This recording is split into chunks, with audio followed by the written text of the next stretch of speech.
A gentleman making $84 million per year didn't consider himself a success because his neighbor was making 840.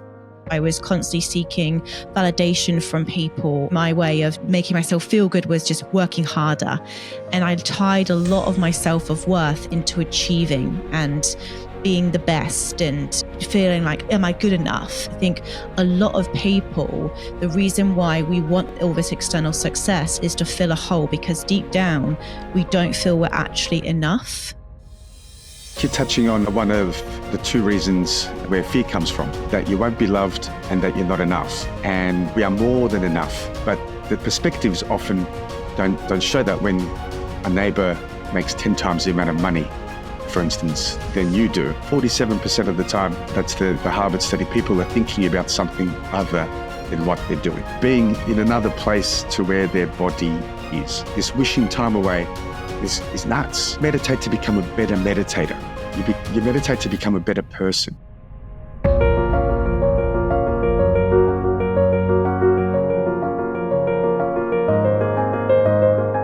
Thomas, thank you so much for coming on the Career Confidence podcast today. When I saw you on LinkedIn and I viewed your profile, I thought I have to have you on to talk about all the incredible things we're going to speak about, but in particular, meditation, why it's so important, how it's changed your life, how it's changed my life, and how it can change the lives of those that choose to go on this path and explore this journey. But before we go into meditation and all the benefits and stress and everything that's going on in our society right now, can you give a little bit of an introduction into who you are and also what got you interested and inspired to go on your own meditation journey? So, Thomas, over to you. Thank you, Georgie. What an introduction. I'm Thomas. For the last 10 years, I've been running a company called Mr. Meditate. I, as a teenager, wanted to be happy in this life. I realized that's what I want in this life, to be happy. And then I met several multimillionaires as a late teen, in my early 20s, just a little while ago, who were miserable. They had all the possessions, the mansions, the bling, the Aston Martins, the tennis courts back then. And yet I'm thinking they have everything that I would need to be happy. I have all these possessions, and yet they were not. And after several of those, I realized, it can't be money, because they've got all this money in the world. So I went exploring, and I went along to my first meditation session. I'll go a bit deeper into that as we go. But that really started the path. Oh, there's something else. I can look into my inner world. And being in sales roles similar to you, Georgie, I started meditating for about 10 years, and I was keeping a lot more balanced amidst the ups and downs, the sales targets, 0 every month. You got to hit 100% or more just to kind of keep your position often. And I noticed so many people really suffering, when they hit over 100%, high fives, drinks on me. But when they didn't, they really struggled. Integrity went through the floor, and just to really do anything they can, desperation to make sales. So I was observing that in many different industries, and the last was legal. And when the lawyers became the most depressed in 2012, overtaking the dentist, I was just in shock. Dentists held top spot for 15 years, lawyers now 11 years running as most depressed. And having been in business development for about 100 law firms, I would ask my network, is depression a problem in your firm? Yes, it is. Okay, what are you doing about it? Oh, well, we have gym memberships and EAP. And it's like, okay, what's the uptake? Oh, less than 5%. So what else are you doing? And there was nothing else. So the epiphany came. Lawyers are depressed. Why are they depressed? I'm not depressed. I meditate. Why don't I teach them how to meditate? And the idea was launched. 10 years on, we sit and chat. Okay, there's going to be a lot of things to talk about here, but the first thing that I want to pull out is what you said, because it's so powerful, because we are sold this narrative in our society that we need to earn a certain income, drive a certain car, earn a certain house, and then we'll be happy. And like you, Thomas, I've also met and had the privilege of meeting a lot of successful people who are, well, successful in quotes, right? Because success on the outside, but inside, they are anxious, depressed, and deeply miserable. And it's always fascinated me. And I think I'm really grateful that I've learned this from a young age, because I think too many people, and myself used to be included in this, chase that external success and that validation and say, I'll be happy when. And it used to make me incredibly unhappy, extremely anxious, and almost, I'd say some days a little bit depressed as well, because I was like, why doesn't my life have any meaning? Why aren't I happy? And why aren't I feeling fulfilled? Why do you think that we as a society put so much weight onto these material possessions? And what can we do to start unraveling our sense of worth out of that sort of external validation and start the journey from within, where I believe true happiness lies? So let me answer that with the two types of happiness, at least that I'm aware of. And the first is the hedonism. It's the hedonistic type of happiness, is what can I get from this world? What possessions, what mansions can I buy? What, clothes, whatever it is, what can I get from this world? And the more you get, the happier you'll be. So it does make you happy when you get all these possessions. If I was to give you $1 million right now, I think maybe we'll get a little cheeky smile from you, right? But the problem with that type of happiness is it does not last. And there's always more. There's always more. Now, the other type of happiness is called eudaimonia. It's one of my favorite words because it has all the vowels in it. eudaimoni, eudaimonia. And this type of happiness is what can you contribute to the world?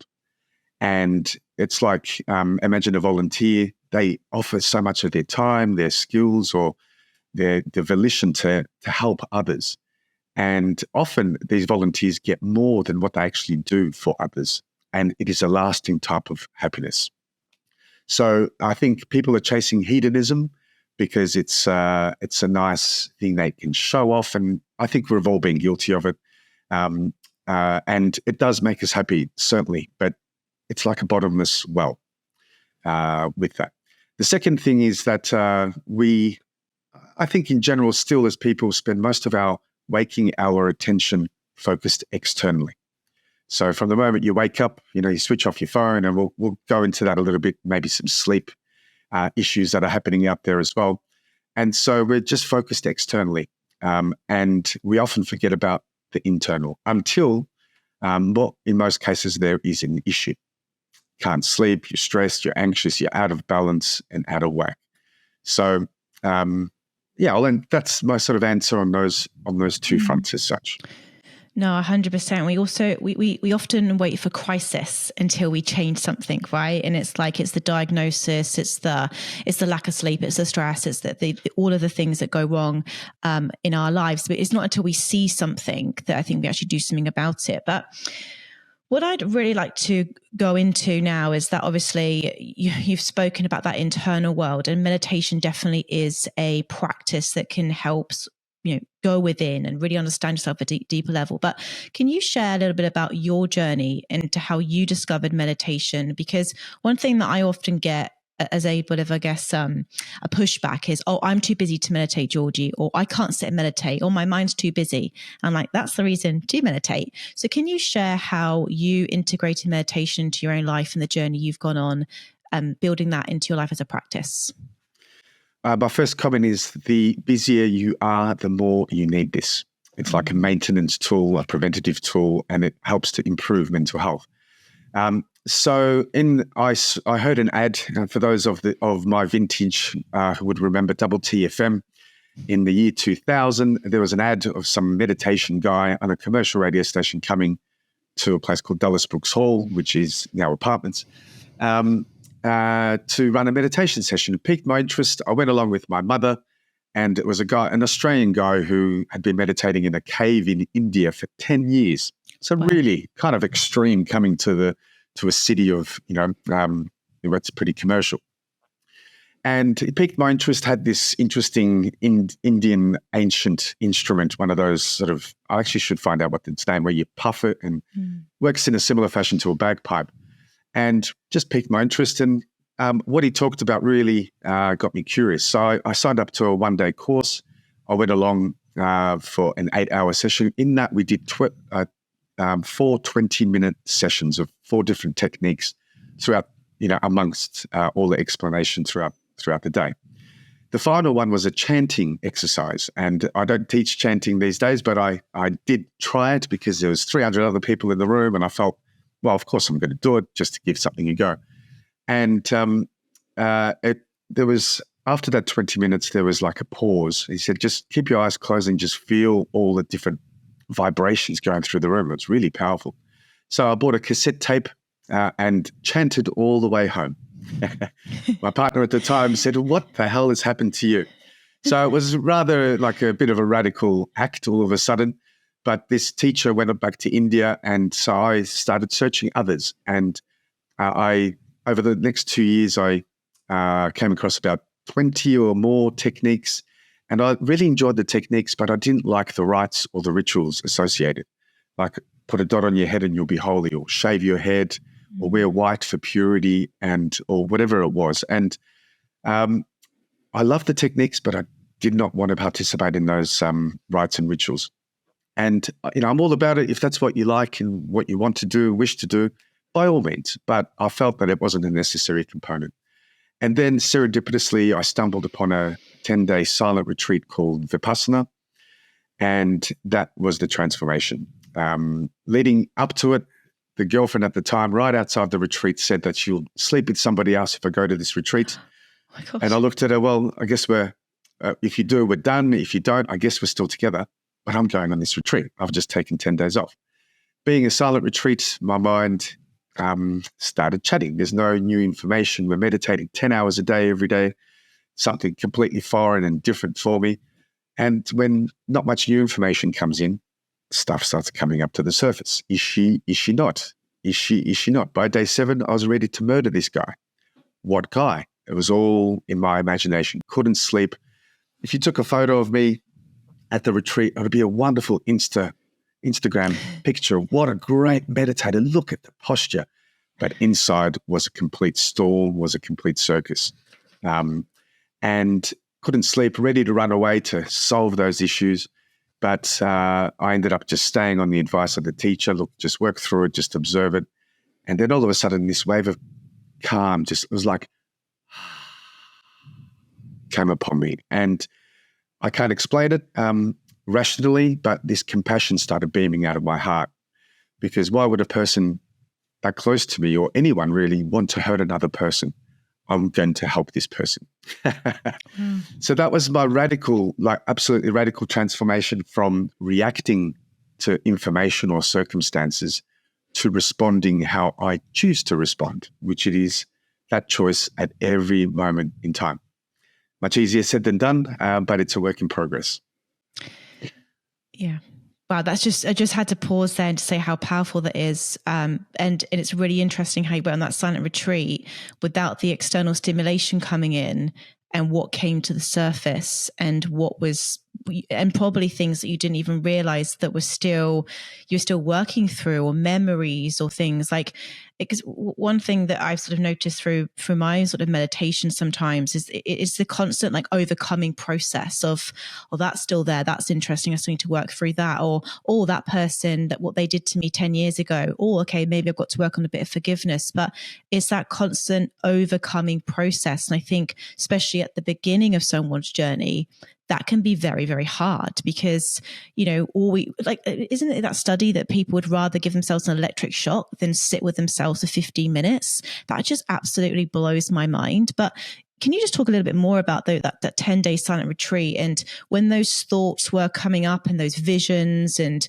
the worst case scenario, how did you just come back to calm, or did you allow yourself to go there? Because I think this is what happens in our day-to-day life, is these thoughts pop up, we then feel the emotions, we get all angry and frustrated, and then we sort of are in that sort of stress spiral. So when those negative thoughts come up, what can we do to kind of calm ourselves back down and sort of keep on, I guess, trying to come back to some sort of peace?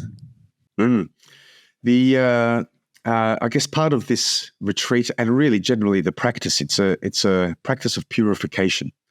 And often when there's stuff that's unpleasant, you wish to avoid it. And for all of us, I think to some degree, we have stuff bubbling under the surface, right? And we're so busy on the surface level that we don't really ever attend to it. So sitting in silence for 10 days is a wonderful opportunity to allow that stuff to come up. And it's not pleasant. It can be, but it often is not. And you wish to avoid it. And now the more you avoid it, and this is one of the two things that makes people miserable, including myself and anybody else.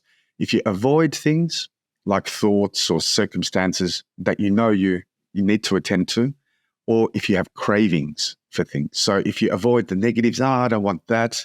I don't want that unpleasant conversation. Just give me the 100% targets, or just give me the good stuff. And there is like a non-acceptance of your reality as it is.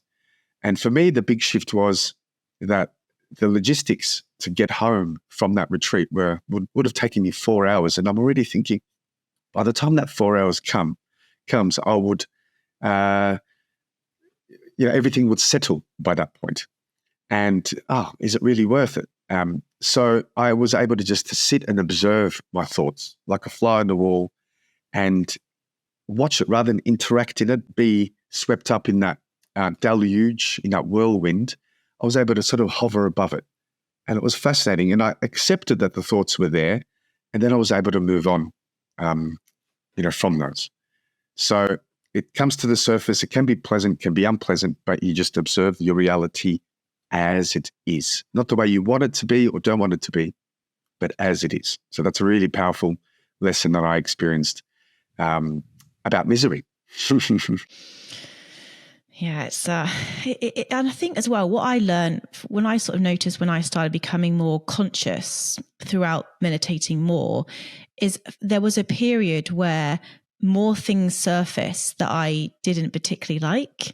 And it would have been easy in those scenarios, I guess, just to put the TV on or check social media and try and not have those thoughts. But I think what I've learned is really important to do is actually sit in it and feel the discomfort and try and work through it. And of course, some if it's really traumatic therapy, of course, please go and get some professional help. But it was just a few things that happened in my childhood, just some like moments that came up where I felt a little bit, when I was potentially being bullied in school, and how that then sort of had filtered its way into my working life, and how I was constantly seeking validation from people, or, my way of just making myself feel good was just working harder. And I tied a lot of my self-worth into achieving and being the best, and, feeling like, am I good enough? And I think that's actually a really important piece to stay with, Thomas. I'd love your opinion on it, because I think a lot of people, the reason why we want all this external success is to fill a hole, because deep down we don't feel we're actually enough. And I think that is a really big problem in our society, is that we don't feel whole as humans. What are your thoughts on that? I think you're touching on one of the two reasons where fear comes from, that you won't be loved and that you're not enough. And we are more than enough. But the perspectives often don't show that. When a neighbor makes 10 times the amount of money, for instance, than you do. And I used to ask people about their what are the characteristics that have made them the success they are today. And a gentleman making $84 million per year didn't consider himself a success, because his neighbor was making $840 million. And I suggested to him that, according to the majority of the population, you are a success, but he never perceived it. And on the opposite extreme, somebody who gets to wake up, stretch his arms, I feel successful because I can experience another day. I get to experience another day. So I live a bit of a middle path in between that, but I have to remind that we are so lucky. We've won the lottery already just by being born humans. Yet this fast mind takes us away from, this beautiful experience that we are having. So, give me a part two to that question, George. Well, I think the part two is, what I've learned is to find gratitude in the day-to-day. I think gratitude for me has been an extremely important practice, and also really untangling this need to always be achieving and doing, and actually find joy in just the being. And I would say I'm somebody that is have always been very goal orientated. And I used to have a habit of saying, when I have this, I'll be happy, or when I have this, I'll feel this way. And what I've come to realize is that, again, like we sort of said at the start, no amount of material or career success will ever take away the feeling of emptiness if I don't identify where that comes from. And I've done a lot of work on that. And what I think meditation enables people to do is just pause and become more familiar with themselves and their triggers and their thoughts and their emotions. And once you're aware of something, you have the power to change something. And we're in 2024 now, and people are setting goals. They want to get fitter. They want to achieve things in their business, in their lives, in their career. And then halfway through the year, they go, oh, nothing's changed. But we can't expect our external world to change until we change. So can you talk now, like people listening to this, that, okay, they go, right, okay, I want to, experience more peace and more joy, more fulfillment in my day-to-day life. How can meditation help this? And where should I begin? Wonderful. So first of all, you begin with, you want to do it. Yeah, that's the key. You've got to want to do it. Now, this is beyond motivation.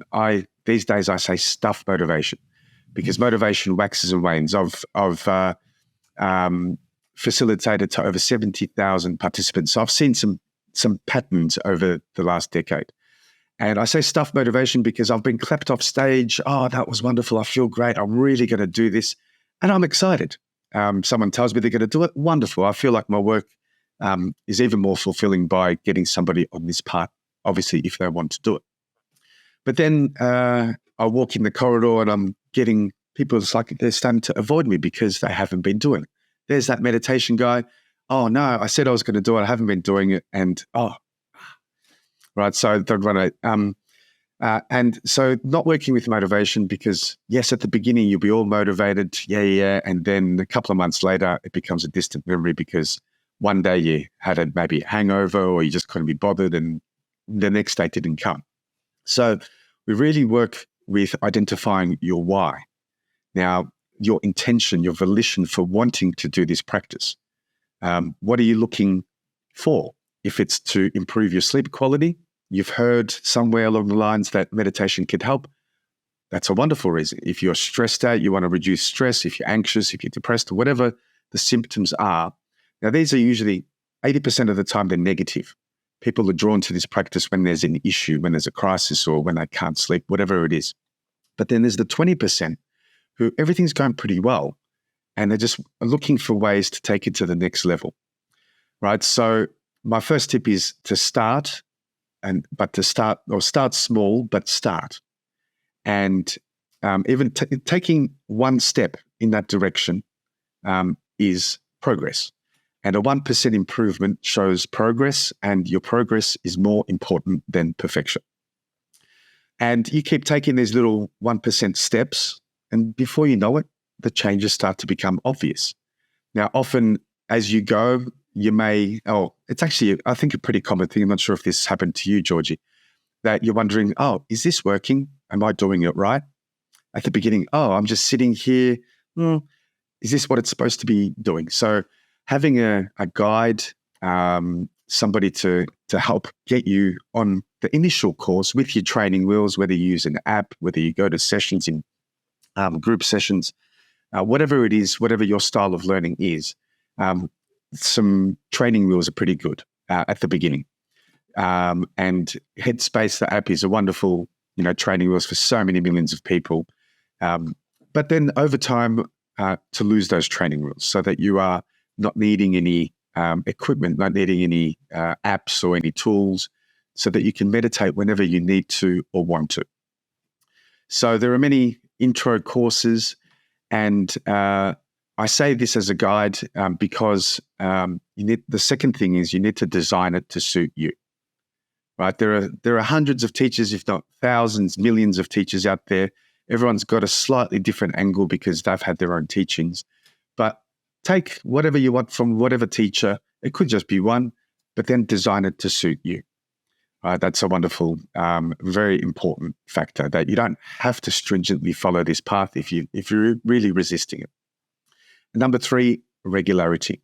The continuity of practice is the secret to success. And the success in this instance is your intention. So if you've thrown in a couple of drops into the jar of improving sleep, fantastic, keep going. And they're essentially 3 key tips about the overarching kind of way to approach it. Now, the way I go about it is in 3 stages. First stage is learning to master your mind. This loud, chatty, busy, crazy, wild mind. I mean, I'm speaking on my own behalf, of course, but no doubt it is experience out there.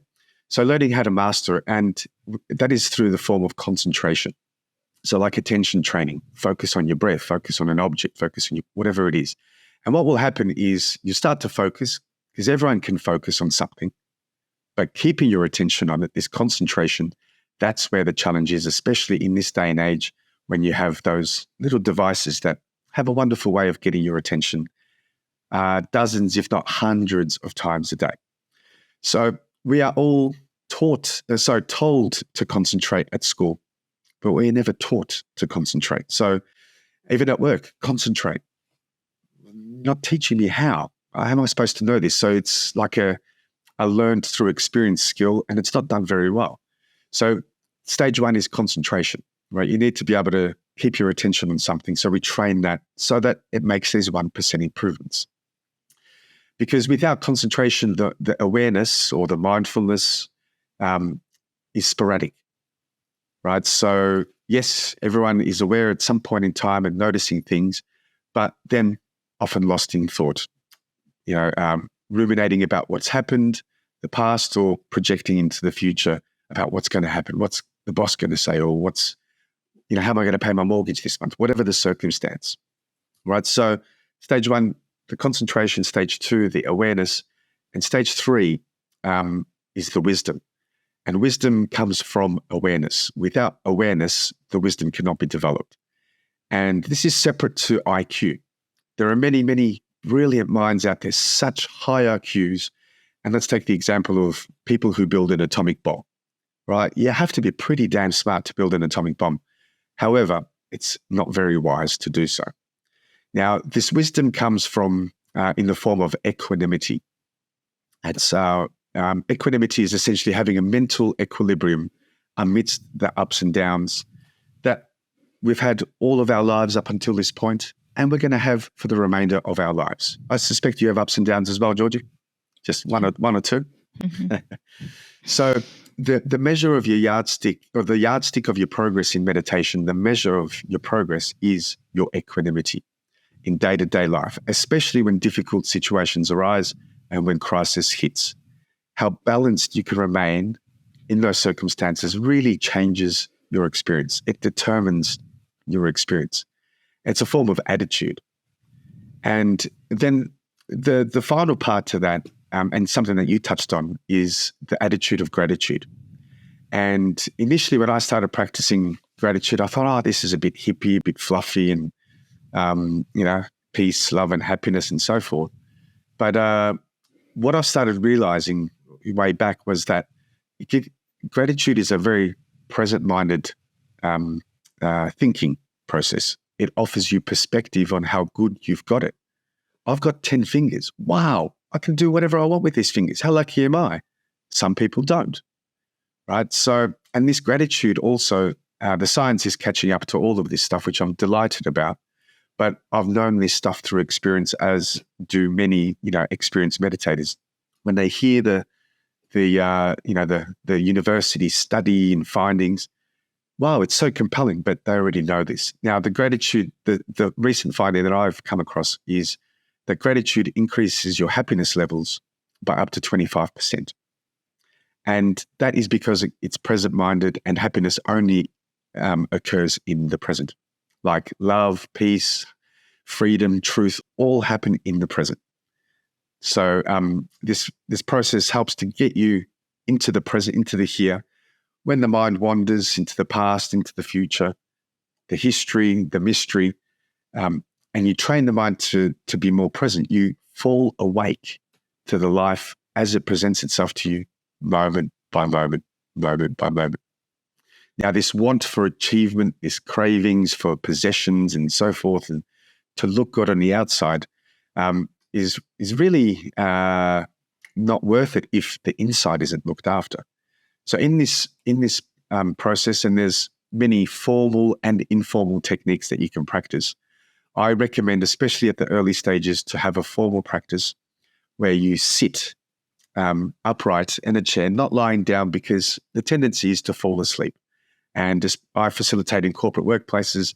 Early on, I tried, somebody wanted to lie down, yes, and they started snoring. So yet another distraction in the room. And the reason for that is because when your body is still, and I say this because a lot of people say, oh, running is my meditation, swimming is my meditation, some active thing. And it is definitely a form of mindfulness and being aware, because you have to be. When you run, you have to be focused on your body. When you swim, you have to be aware, because otherwise you'll drink water or fall over. However, you're still moving and there's a lot of exertion, so the brain is still being quite active. When you are still, it's like when the body is still, it's like it's a sign, a body language to your mind telling it to calm down and be still.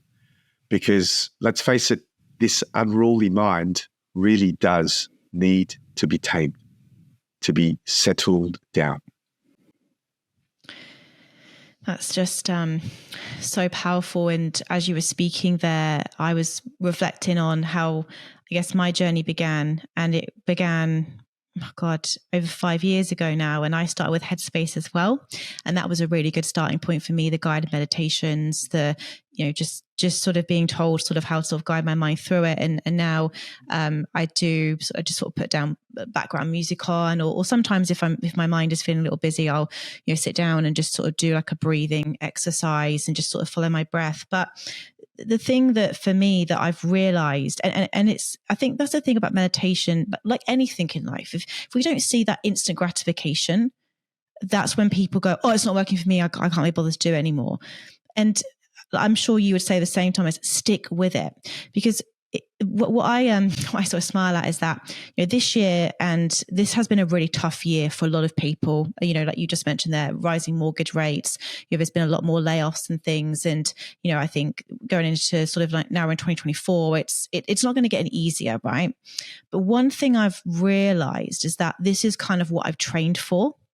Because in these moments where life has got particularly more challenging, I have a different approach, and I'm actually able to remove myself from the situation, see the bigger picture, and stay very calm.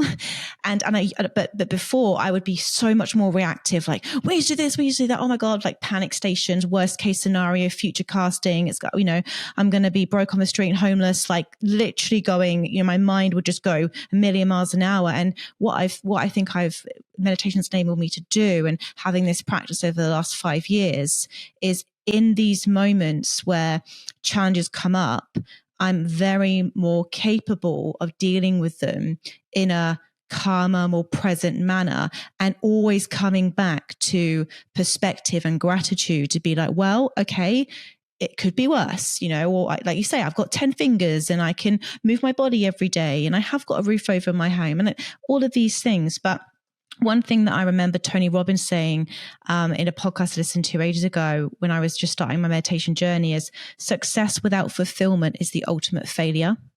And that quote has stuck with me for so long, because what I've come to realize is that I could have all the success in the world, but if I'm not happy and not looking after my mind every single day, what does it all mean? What's it all for? And I don't want to be one of those people, like you've said, who've got all the house, all the things, but are miserable and unhappy. And that scares me. So I think what we're talking about today is so important, and you've got to stick with it, because you won't notice necessarily much change potentially straight away or day to day, but there'll be a situation that you go through and you go, oh God, 5 years ago, I'd have reacted totally different to this. And now here I am dealing with this in quite a calm way. So. And more of those situations will arise as you go. Yeah. And I used to, prior to meditating, I used to tailgate people on the freeway. If they were doing 99, I'd flash the lights, get out of the way. What are you doing? Get off the right lane. And I would roll up, like turn up to university exhausted before the classes would even start because I was a crazy P-plate driver. Now, this process, and when I facilitate, I don't use the word meditation these days or mindfulness. I never really use the word mindfulness. I use attention and attitude training, right? So the attention bit is twofold. So the concentrating, that's your closed, focused attention. And then you've got your open attention, your awareness. And the attitude, equanimity and gratitude. Now, this process often has some immediate effects for people who are so not used to it. Oh, wow. And often that effect is falling asleep during the practice, right? And I call that process meditation dancing, because when you, especially during the course of a busy day, you sit down and let's say for 5 or 10 minutes to do that, what happens is the adrenaline wears off of the rushing around. Oh, I've got to get all that stuff done and calls and all that. And you actually get to the state that you are really in. And it can take less than 10 minutes to do that. And that state that they're really in is actually exhausted, but they're running on coffee, they're running on, getting stuff done. And so this, that's one thing, gets you to the state that you're actually in. And if that's you, if you keep dancing and so forth, and really check in with your sleep hygiene, there's some adjustment that most likely needs to be made if you're that exhausted. Now, the other thing is in this process, you're honoring yourself with this gift, a chance to simply be a human being for once, not always a human doing. And, this happens throughout everyone's life, right? You get up, I've got to achieve, got to get that done. And I'm all about it. Go for it. Achieve your goals, smash your targets. It's there for the taking, but keep yourself balanced as you go throughout. So it's a chance to be a human being, not always a human doing. It's an opportunity to observe what's going on for you versus acting all day long and getting stuff done all day long. But thirdly, it's a chance to tune into your own inner world, because let's face it, that's where life is lived from. All your thoughts, your feelings, emotions, your happiness levels all happen from the inside out, versus most of our waking hour attention being focused externally. So it gives you a little pause and an opportunity to become a lot more aware of what's going on. And when you're aware, then you can change direction, course correct. You can intercept as you're going in this direction. And it's a form of resilience, right? So resilience is all about, recovering from adversity, getting back up when you've been knocked down. But if you don't get down in the first instance, if you can intercept that and course correct, there's no need for resilience, right? And imagine living in that world where you don't have to wind down because you never wound up in the first place. Now, it sounds quite utopic, but it is a work in progress. 1% better every day, you'll be able to attend to that. And then like you'll reflect and go, I'd normally, in the past, I'd react to that circumstance. And here you are, you've continued your trajectory of balance, being able to focus on what's important. And focusing on what's important is all that's important. So that all of a sudden these little menial, unimportant things that you've been doing, that gets out of your schedule. And there becomes a shift out of busyness. And people often ask me, are you busy? And I respond, I say, I haven't been busy in 10 years. I'm done with busy. That busy never served me well. So, what are you talking about? Isn't business good? Business is better than ever, but I'm never busy. My days are full. And that little shift in the language there makes a tremendous difference, because the busyness is usually, business is usually external pressures, right? Oh yeah, I'm busy. I've got to do this for that person, that person. When you fill up your days, you control what you fill it up with. And I start my day every day. It's a non-negotiable, unless there's an early flight, with some quiet time to prepare myself for the ups and downs ahead in my day, because they're coming every single day. That they are. And I think that this is the thing, like people try and avoid the struggle. And I read a quote the other day, which has stuck with me as well. It's like struggle, we're always going to struggle, but pain is a choice, and you don't need to really suffer through it as well. Like, you're going to go through ups and downs. That's life. Things are going to happen in your day, in your week, in your month, in your years. But we always can choose how we respond to that.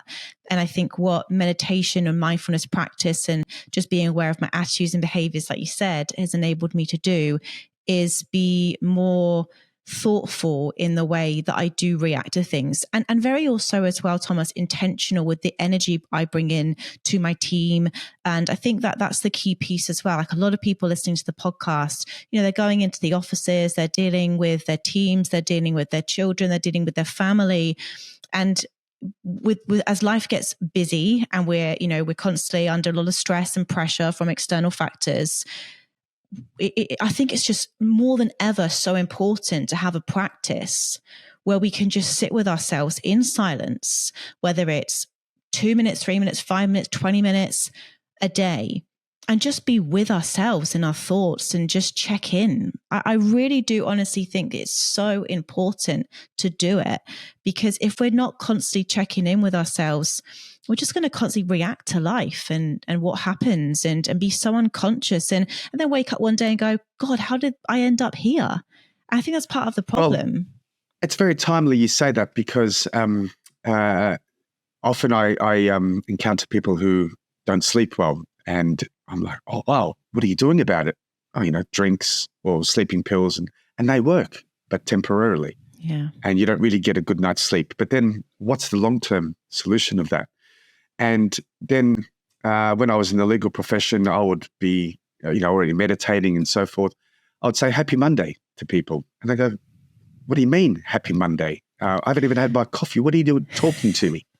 And they said, it's not Friday yet. What are you talking about? I said, does it need to be? I don't discriminate. Every day can be a happy day. So they'll be wishing their times away. Can't wait for my holidays. Can't wait till Christmas. And then when Christmas comes, what's the most common thing said? Where did that year go? And so way back when you're thinking, can't wait till Christmas, you're projecting into the future. You get to Christmas and or along those lines, you were just lost in thought. 47% of the time, that's the Harvard study, people are thinking about something other than what they're doing. So being in another place to where their body is. So this wishing time away is nuts. And it happens so often, around Christmas. But it's an opportunity to you don't meditate to become a better meditator. You meditate to become a better person, so that you develop this friendly cooperation with yourself, right? To be able to sit through all the storms, the mental storms, and stuff that comes up as you start to quieten the surface of the mind, takes some courage. To be able to, you're sitting there like a statue, let's say, but you've gone through a storm inside. And if you're able to weather that storm with the understanding of impermanence, this will also change. If you're able to sit with it, you'll move beyond it. And when you move beyond it, then there's this purification that starts to happen. And you can't help but, you see the improvements in yourself. You have those aha moments happening more and more, because imagine your mind is a snow globe, or your brain. When that snow globe is agitated and shaken, all those snowflakes are like your thoughts, right? This thought, that, oh yeah, I've better attend to that email. I'll get the phone call, and jumping around all day long.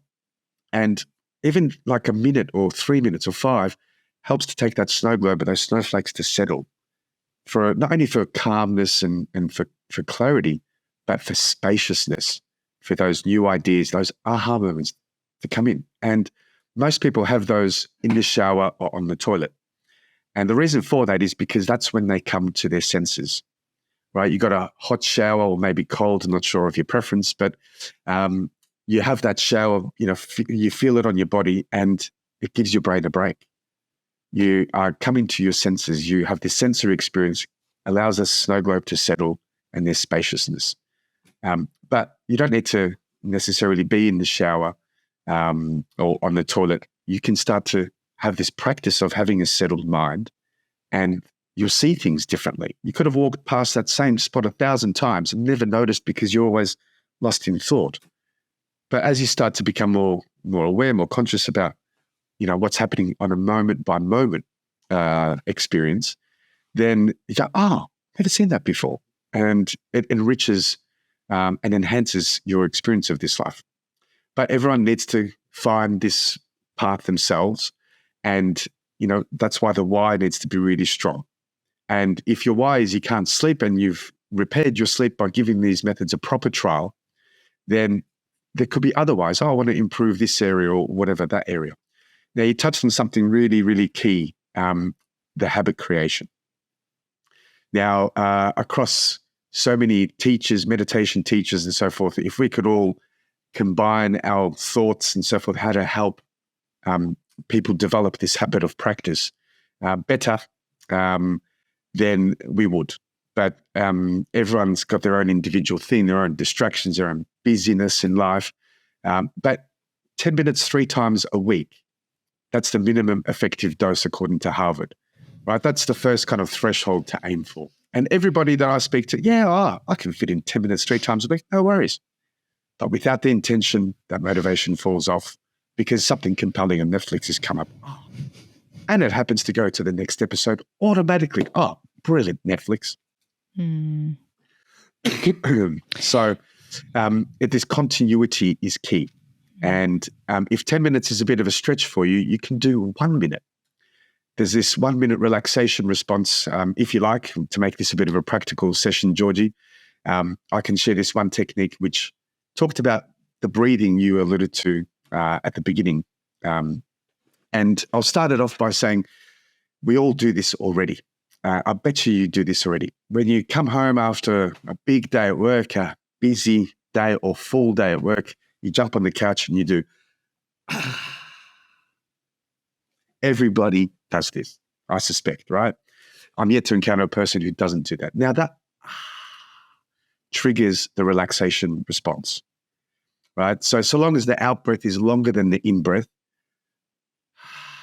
it'll trigger the relaxation response. Now the in breath is responsible for the stress response, right? And so if you have that, like imagine getting frightened, right? Instantly there's tension, your body contracts, the heart rate rises, the blood pressure increases just by breathing in a fast way on the in-breath. So the key is to take a deep breath in for a count of 3. And like you alluded to before, not your chest, because if you breathe up and down from your chest, which most people do when they're anxious, what's my boss going to say? Oh, how am I going to achieve this or that? You are breeding anxiety. You are you're increasing your blood pressure, your heart rate. Your blood is turning acidic simply breathing from your chest. So the key way to distinguish it is when you take a deep breath in, if your belly is going in, like the chest thoracic breathing, then that is called dysfunctional breathing. If your belly is going out when you take a breath in, and I had some donuts yesterday to demonstrate, that is called functional breathing. That'll help you stay more grounded, keep a lot more of your energy. So when we do this relaxation response technique, when we take a breath in, making sure that the belly goes out. So in for 3, so you can really feel like you've arrived in your body.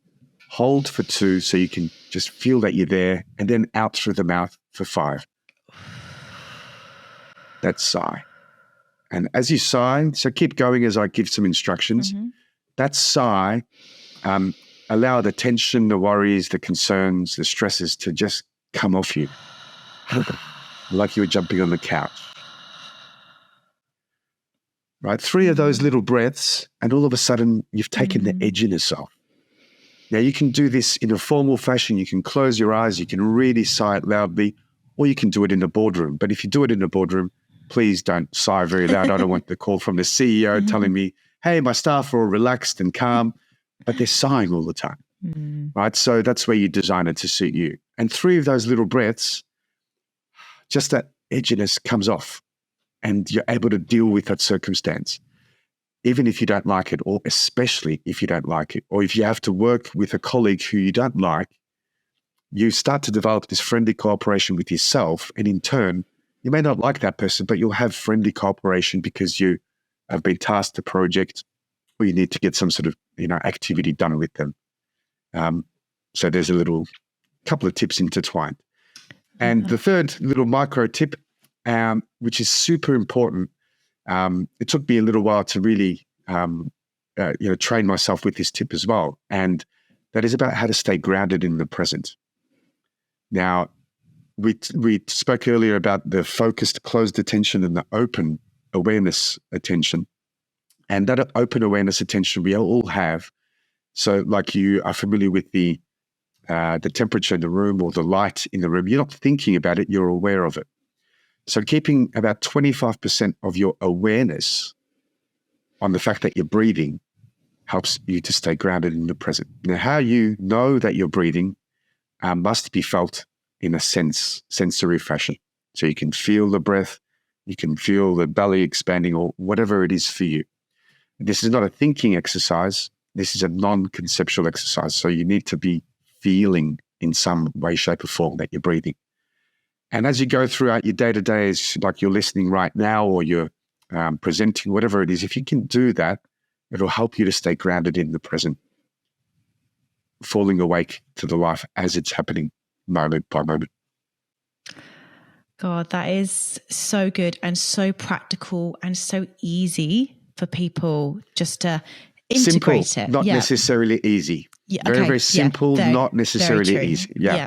But I think it's just asking ourselves the question of like, how do we want to go through our lives? And I just think, why wait for crisis? Why wait for problems to arrive? If you can just do this now when things are potentially, okay in your life, just those small little improvements that you'll notice, but it's so powerful. And I love the analogy of the globe of like, you shake it and that's how our mind is sort of day to day. It's like, just firing, wiring off in all these different ways. Whereas, if you can just practice those mindfulness techniques, those breathing techniques, those long out breaths and things, which is what I actually, when you were saying that, then that was the biggest help for me in my anxiety, was that I was constantly trying to take a deep breath, but I couldn't because I was just breathing into my chest. And it was that then I got anxious about being anxious. And then that spiral just kind of completely got out of control. So it was through the breathing techniques that really helped me overcome anxiety, and it really did help me in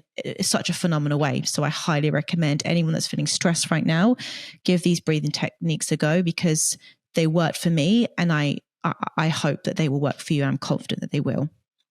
Yeah. The relaxation response, that technique, you need to have the relaxation response in order to fall asleep.